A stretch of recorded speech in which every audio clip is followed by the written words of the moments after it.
नरेंद्र भाई आगे बढ़ो, हम तुम्हारे साथ हैं। अरे ये तो अभी झांकी है, पिक्चर अभी बाकी है। अरे ये तो अभी झांकी है, पिक्चर अभी बाकी है।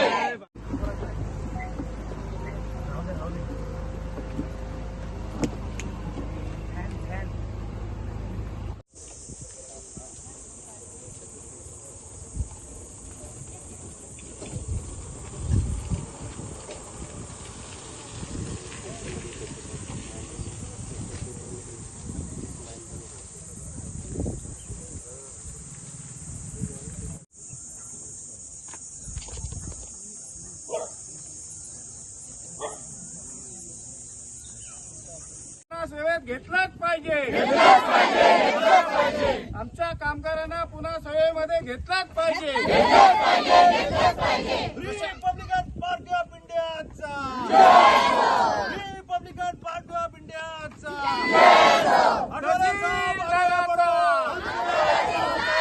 तहसीलदाराचा, प्रांत अधिकाऱ्याचा, येथील ऍडमिनिस्ट्रेशन, सरकारी ऍडमिनिस्ट्रेशनचा असताना मी पहिल्यांदा शासनाचा धिक्कार करतो।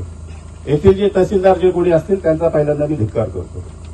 जो ऍडमिनिस्ट्रेशन पार्ट माननीय तहसीलदार महोदयांना दिलेला आहे, त्यांचं कर्तव्य आहे, त्यांचं काम आहे की एखाद्या ठिकाणी जर तुमच्या मतदारसंघात किंवा तुमच्या भागामध्ये जर बेमुदत उपोषण होत असेल तर कुठल्या तरी ऍडमिनिस्ट्रेशन ऑफिसरनी येऊन त्यांना भेटणं अत्यंत गरजेचं आहे। पण गेले 3 दिवस तुम्ही दुर्लक्षित आमच्या लोकांना करताय। तुम्हाला असं वाटत असेल की बौद्ध समाजाचे लोक आहेत, यांना कोण विचारते। आता फक्त 10 गाड्या आल्यात इथे, किती? फक्त 10 गाड्या आल्यात। आणि काल जिल्हा अध्यक्षांनी सांगितलं इथे 1000 गाड्या येतील उद्या। किती? 1000 गाड्या। हे स्पष्टपणे तुम्हाला सांगतो, तुम्ही असं समजू नका की हे मावळे छत्रपती शिवाजी महाराजांचे मावळे आहेत, हे पॅन्थरचे मावळे आहेत। लक्षात घ्या, रामदासजी आठवलेचे हे भीमसैनिक आहेत। एवढे आम्ही कमी पडणार नाही। आमच्या लोकांना न्याय मिळाला नाही। माननीय ऍडमिनिस्ट्रेशनला पण, माझी पोलीस अधिकाऱ्यांना पण विनंती आहे, जिथे अन्याय होत असेल आमच्या लोकांवर तुटून हा समाज इथे पडेल। आणि हा जिल्हा मी तुम्हाला सांगितलं छत्रपती शिवाजी महाराजांचा, आमचा राज्याभिषेक आमच्या छत्रपती शिवाजी महाराजांचा, त्याचे मावळे आम्ही आहोत। माझी विनंती आहे प्रशासनाला, ऍडमिनिस्ट्रेशनला, जे कोणी ऍडमिनिस्ट्रेटिव्ह इथे असतील त्यांनी उद्याच्या उद्या माननीय प्रांत अधिकाऱ्यांशी बोलल्यानंतर त्यांनी अर्धवट बोलले, तहसीलदार येऊन भेटत नाही। अरे कसली मस्ती आहे? तुम्हाला काय वाटेल मॅनेजमेंट तुमच्या तहसीलदारांनी तुम्ही त्यांच्याशी तुमचे हितसंबंध असतील म्हणून तुम्ही वाटेल ते नंगानाच कराल का? जमणार नाही अजिबात। तुम्ही जर उद्याच्या दिवसात जर निर्णय घेतला नाही, रायगड जिल्ह्यात नाही महाराष्ट्रातला, तमाम महाराष्ट्रातला तुम्हाला सांगतो भीमसैनिक इथं उतरवील। हे स्पष्टपणे तुम्हाला डायरेक्ट सांगतो मी।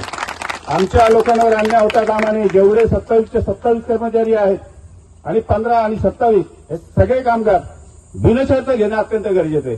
त्यांच्यावरती 10 वर्षापासून त्यांना जे काही शासनाकडून किंवा त्या कंपनीकडून जे काही त्यांना मिळणं आहे, मग काय त्यांना भत्ता असेल, त्यांची भरपाई पगार असेल, ही सगळं ऍडमिनिस्ट्रेशन देणं गरजेचं आहे। पुन्हा एकदा इशारा देतो रायगड जिल्ह्याच्या वतीने, कोकण प्रांताचा कार्याध्यक्ष राहुल दायमकर पुन्हा एकदा इशारा देतो, कोकण उतरेल तर महाराष्ट्र उतरेल हे स्पष्टपणे सांगतो। उद्याच्या दिवसामध्ये जर मॅनेजमेंटनी आणि प्रशासकीय अधिकाऱ्यांनी या लोकांना न्याय दिला नाही तर उद्या तुम्हाला मग आणखीन रायगड जिल्ह्यातली ताकद दाखवायची बघायची असेल तर मी मॅनेजमेंटला पुन्हा आणि प्रशासन पोलीस अधिकाऱ्यांना विनंती माझी की तुम्ही याच्यातून मार्ग काढण्याचा प्रयत्न करा। अदरवाईज आमची शक्ती तुम्ही फुकट घालू नका। त्यांची घालवली, 3 दिवस झाले घालवली, त्यांना विचारायला कोणी आले नाही। ही दुर्दैवी बाब आहे। हा महाराष्ट्र छत्रपती शिवरायांचा आहे। मावळा छत्रपती शिवरायांनी कोणावरही अन्याय कधी केला नाही। 18 पगड जातीला घेऊन छत्रपती शिवाजी महाराजांनी या महाराष्ट्रामध्ये काम केलेलं मित्रांनो। आणि त्याच मावळ्यांच्या ह्याच्यामध्ये जर आणखीन कोण औरंगजेब येऊन जर इथं डिस्टर्ब करण्याचा प्रयत्न करत असेल तर आम्ही मावळे मात्र आम्ही भीमसैनिक अजिबात सोडणार आहे, स्पष्टपणे सांगतो। म्हणून पुन्हा एकदा प्रशासनाला माझी विनंती, उद्याच्या उद्या कुठल्याही परिस्थितीमध्ये याचा तोडगा नाही निघाला, रायगड जिल्हा उद्या रायगड जिल्ह्याची झलक दाखवू आणि नंतर कोकणाची, नंतर राज्याची धडक तुम्हाला दाखवू। वेळ आली तर आत्ताच्या आता आम्ही माननीय आमचे जिल्हाध्यक्ष महोदय रामदासजी आठवले केंद्रीय मंत्र्यांनी देखील इथून लगेच फोन करतील आणि जे काही काम असेल ते करण्याचा रिपब्लिकन रायगड जिल्ह्याच्या वतीने आम्ही प्रामाणिकपणे करतो। जय हिंद, जय भीम, जय महाराष्ट्र।